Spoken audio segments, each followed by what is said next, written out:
Assalamu alaikum. Welcome to online classes Rise and Shine School. Assalamu alaikum student. I am Parveen Nazir and I am your bio teacher. I am fine and I hope that you are also fine too. Topics of discussion यानी जो topics हमारे आज के discussion में आएंगे वो कौन से हैं। साइंटिफिक और biological method and it step यानी साइंटिफिक और बायोलॉजिकल मेथड क्या होता है, उसके कौन से स्टेप्स होते हैं। Second, explanation of biological method with the help of examples यानी बायोलॉजिकल मेथड को हमने एक्सप्लेन करना है, उसकी वजाहत करनी है एग्जांपल के साथ। यानी बेटा हमने ये देखना है कि बायोलॉजिकल मेथड या साइंटिफिक मेथड क्या होता है और उसके कौन कौन से स्टेप्स होते हैं। यानी बायोलॉजी का इल्म जो है वो हमारी रोज़मर्रा ज़िंदगी में या हमारे जो है वो इन्वायरमेंट में किस तरीके से अप्लाई होता है या उससे हमें क्या फ़वाइद होते हैं, और किसी भी बायोलॉजिकल प्रॉब्लम को सॉल्व करने के लिए जो है बायोलॉजिकल मेथड को हम यूज़ करते हैं, और उस बायोलॉजिकल मेथड को इस्तेमाल करने के मुख्तलिफ स्टेप्स होते हैं। स्टेप वाइज हम किसी भी मसले को जो है वो डिस्कस करते हैं, और इस तरीके से हम जो है वो यहाँ पर भी एक एग्जाम्पल के ज़रिए बायोलॉजिकल मेथड को समझने की कोशिश करेंगे। टॉपिक नंबर 1 हमारा क्या है, बायोलॉजिकल मेथड यानी बायोलॉजिकल मेथड क्या होता है। A biological method is scientific approach used to resolve a biological problem related to or produced by a living organism. एक बायोलॉजिकल मेथड एक ऐसी साइंटिफिक अप्रोच होती है जो कि किसी भी बायोलॉजिकल जो मसला होता है यानी जो कोई भी एक हयातियाती मसला होता है उसको सॉल्व करने के लिए इस्तेमाल किया जाता है। वो हयातियाती मसला चाहे वो किसी जानदार से ही क्यों ना पैदा शुदा हो, उसको हल करने के लिए जो है वो हम एक ऐसा मेथड यूज़ करते हैं जो कि बायोलॉजिकल मेथड कहलाता है।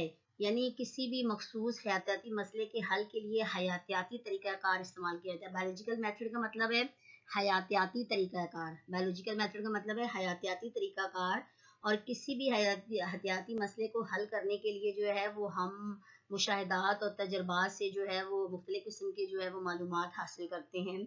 चाहे वो हयातियाती मसला जो है वो किसी जानदार से पैदा शुदा हो, और उसको हल करने के लिए साइंसदान जो है वो एक साइंटिफिक मेथड यूज़ करते हैं, और उस साइंटिफिक मेथड को हम ऑब्जर्वेशन और रिजल्ट की कसौटी पर जो है उसकी जांच पड़ताल की जाती है। यानी बायोलॉजिकल मेथड की हम डेफिनेशन कैसे लेंगे। द साइंटिफिक मेथड इन विच एक ऐसा साइंसी तरीक़ाकार जिसमें बायोलॉजिकल प्रॉब्लम किसी हयातियाती मसले को आर सॉल्व हल किया जाता है, यानी हयातियाती मसाइल को हल किया जाता है, is known as a biological method. वो बायोलॉजिकल मेथड कहलाता है, वो यानी वो हयातियाती तरीक़ाकार कहलाता है। यानी एक ऐसा साइंसी तरीक़ाकार जिसमें किसी भी हयातियाती मसले को हल किया जाता है, उसी ही को बायोलॉजिकल मेथड भी कहते हैं। Biological method has played an important role in scientific research for almost 500 years. यानी कम अज कम बायोलॉजिकल जो मेथड है वो बहुत ही इम्पोर्टेंट किरदार अदा करता है साइंटिफिक अप्रोच का, यानी जांच पड़ताल का, साइंसी जांच पड़ताल का तकरीबन 500 साल से। यानी 500 साल से जो है वो ये जो है ये मसला जो है ये जो साइंसी तरीक़ाकार है ये किसी भी एहतियाती मसले को हल करने में बहुत ही अहम किरदार अदा करता है।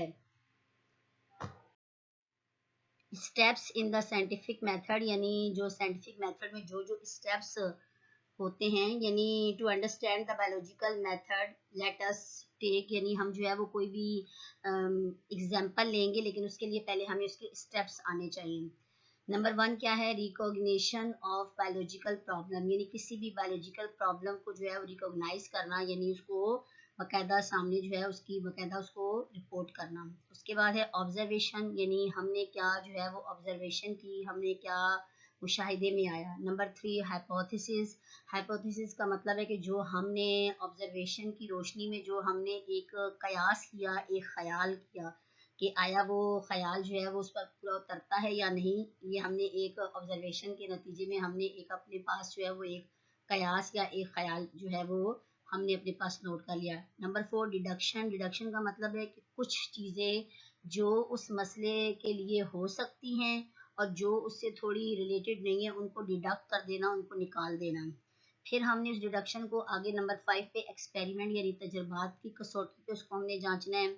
और फिर उसके बाद नंबर 6 में आएगा समराइजेशन ऑफ रिजल्ट्स, यानी जो रिजल्ट्स उनको समराइज करेंगे, उनको जो है वो हम बहुत ही उनका खुलासा सा बयान करेंगे। और नंबर 7 में रिपोर्टिंग द रिजल्ट, यानी उन रिजल्ट्स की रोशनी में हमने बाकायदा एक थ्योरी बनानी है कि आया हमें रिजल्ट से ये एक कंक्लूजन जो है वो हासिल हुआ है। यानी यानी हमने ये देखना है कि आया जो है, फर्ज किया हम जो है वो यहाँ पर इस बायोलॉजिकल मेथड को समझने के लिए हम एक एग्जांपल लेते हैं मलेरिया की।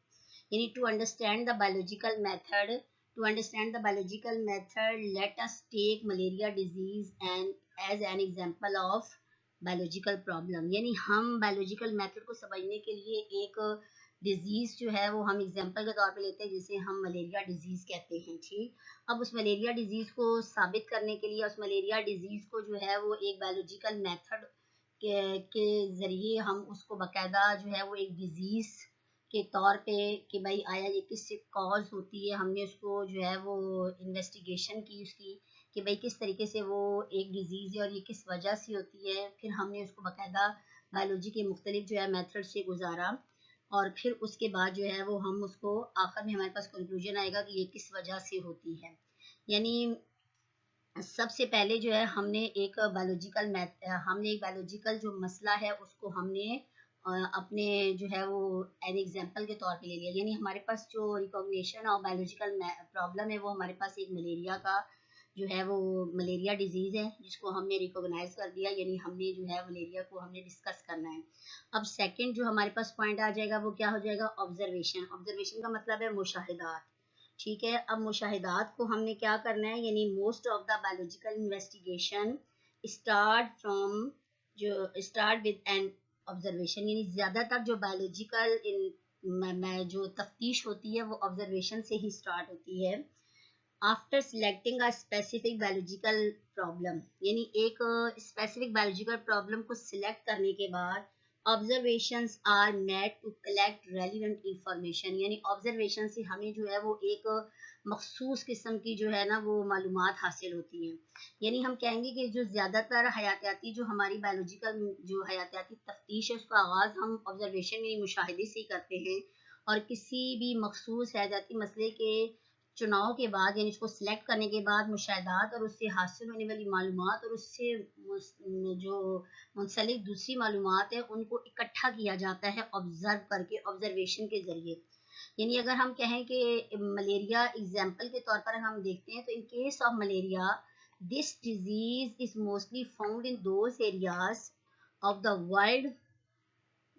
the world having heavy rains and high temperature. Ponds, lakes, stagnant water, etc.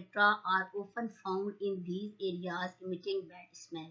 यानी हमने देखा कि एक अगर हम मलेरिया की डिजीज के तौर पे अगर हम एक मलेरिया के केस को हम लेते हैं तो ये मलेरिया की बीमारी ज़्यादातर उन एरियाज में पाई जाती है जहाँ पर बहुत ज़्यादा बारिश होती है, टेम्परेचर जो है वो बहुत ज़्यादा हाई होता है और फिर बहुत ज़्यादा बारिश और टेम्परेचर के ज़्यादा होने की वजह से जो है वो पॉन्ड्स में, लेक्स में और स्टैगनेट वाटर यानी ठहरे हुए पानी में जो है वो इस किस्म के जरासीम होते हैं और बैड स्मेल होती है। यानी वहाँ से जो है वो मलेरिया का जो जरासीम है वो परवान चढ़ना शुरू हो जाता है। यानी पहले लोग ये समझते थे कि सिर्फ तालाबों और जो ठहरे हुए पानी है उनमें जो जहरीली हवा पैदा होती है और वही जो है मलेरिया को कॉज करने का सबब बनती है, लेकिन मुशाहिदात से ये बात साबित नहीं होती क्योंकि तालाबों और ठहरे हुए पानी के मुकम्मल खात्मे के बाद भी ये बीमारी जो है वो मौजूद रही। यानी इस बीमारी का जो मलेरिया का जो बुखार है वो दरअसल उस बैड स्मेल की वजह से नहीं है, जहरीले पानी की वजह से नहीं है।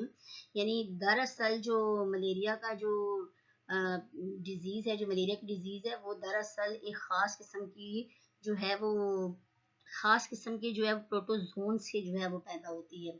और इस वजह से जो है वो फिर ऑब्जर्वेशन में देखा गया कि आया जो है वो किस तरीके से एक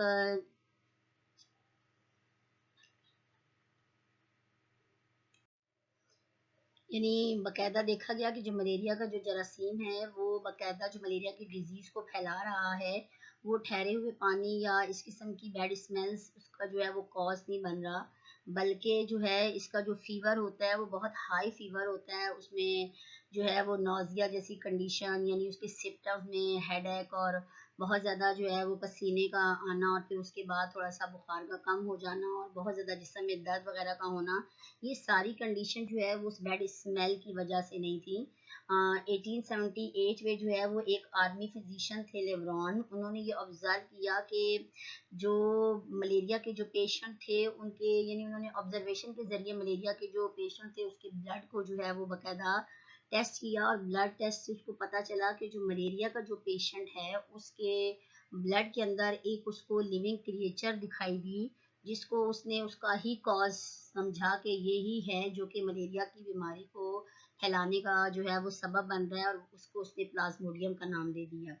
यानी ऑब्जर्वेशन में ये आया कि जो हेल्दी पर्सन थे उनके ब्लड में जो है वो किसी किस्म का कोई प्रोटोजोन नहीं था, किसी किस्म का कोई प्लाज्मोडियम नहीं था, लेकिन जो इन्फेक्टेड पर्सन थे जिनको बाकायदा इस किस्म की मलेरिया की जो है सिम्टम्स आ रही थी, उनके ब्लड में बाकायदा एक लिविंग क्रिएचर दिखाई दी, जिसको उस साइंटिस्ट ने प्लाज्मोडियम का नाम दिया।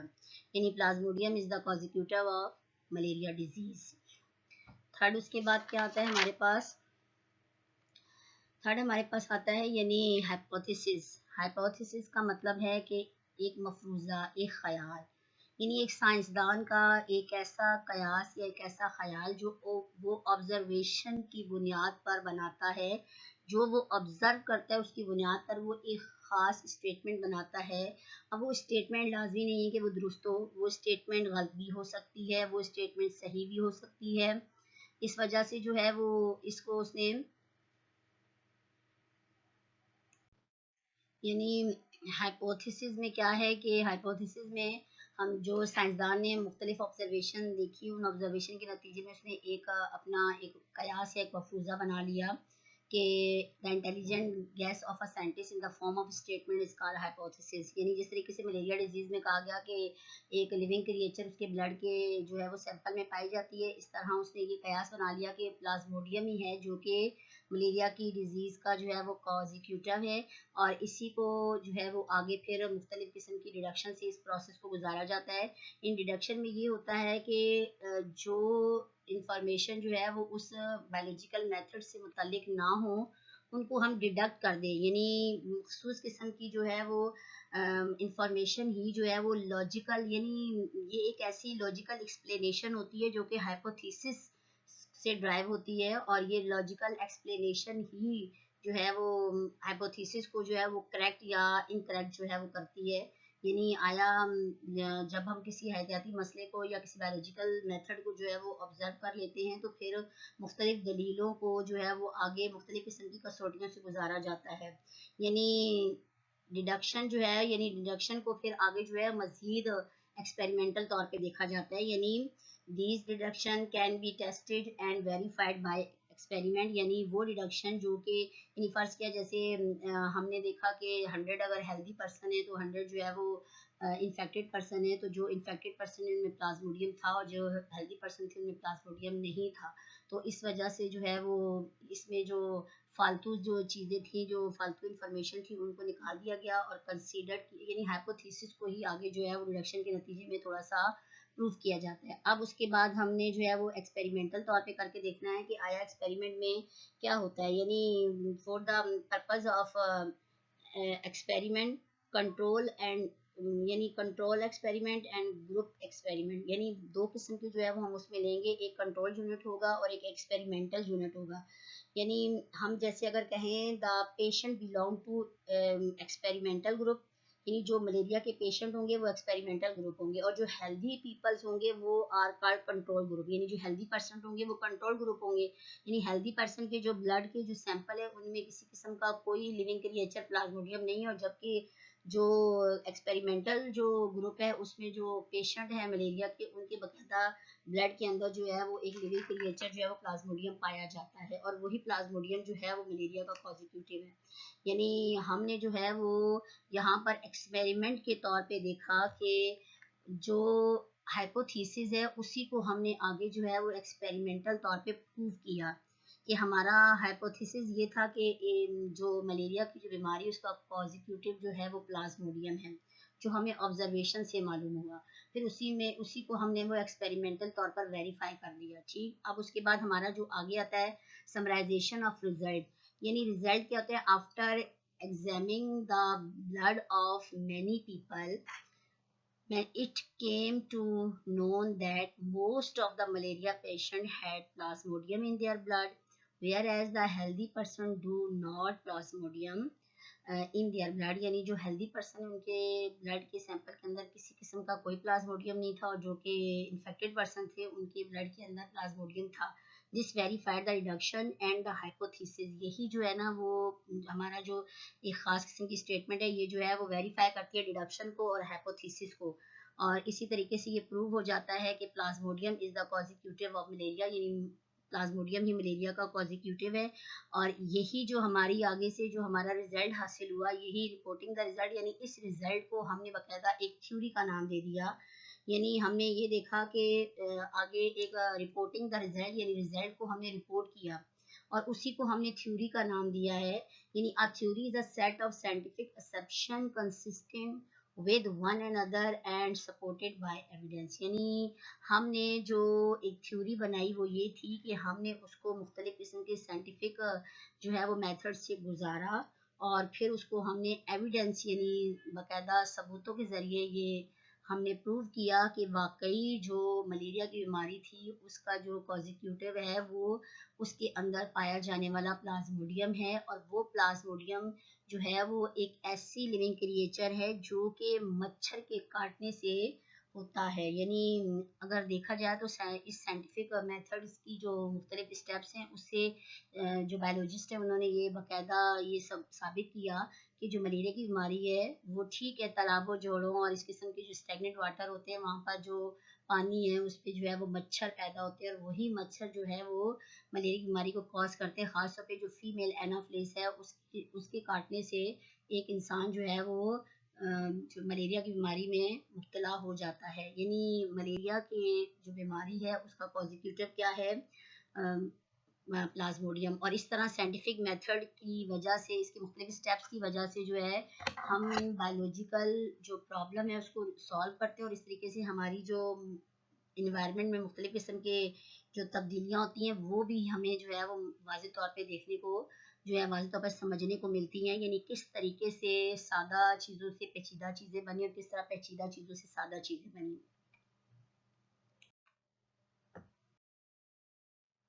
यानी व्हाट इज मलेरिया। अब हमने जो मलेरिया की हमने डिजीज को एज ए एग्जांपल जो है वो बायोलॉजिकल मेथड को साबित करने के लिए या उसको समझने के लिए हमने लिया।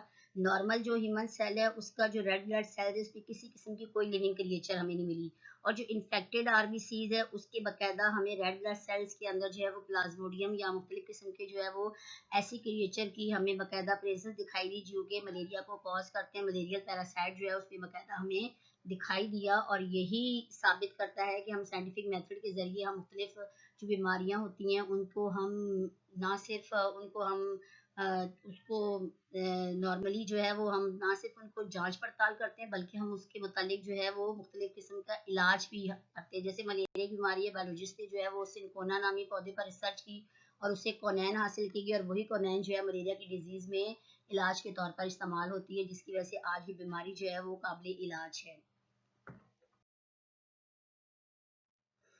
यानी हमने बायोलॉजिकल मेथड को पढ़ा कि किस तरीके से बायोलॉजिकल मेथड के ज़रिए हम मुख्तलिफ किस्म की इन्वायरमेंट में जो डिजीज़ है उनको हम मुख्तलिफ स्टेप से गुजार कर जो है वो सॉल्व करते हैं, और ना सिर्फ सॉल्व करते हैं बल्कि उनको हल करने के साथ साथ हम उनके इलाज को भी जो है वो डिस्कवर करते हैं ताकि हमारी इन्वायरमेंट जो है वो बायोलॉजी के इल्म से मुस्तफ़ीद हो सके।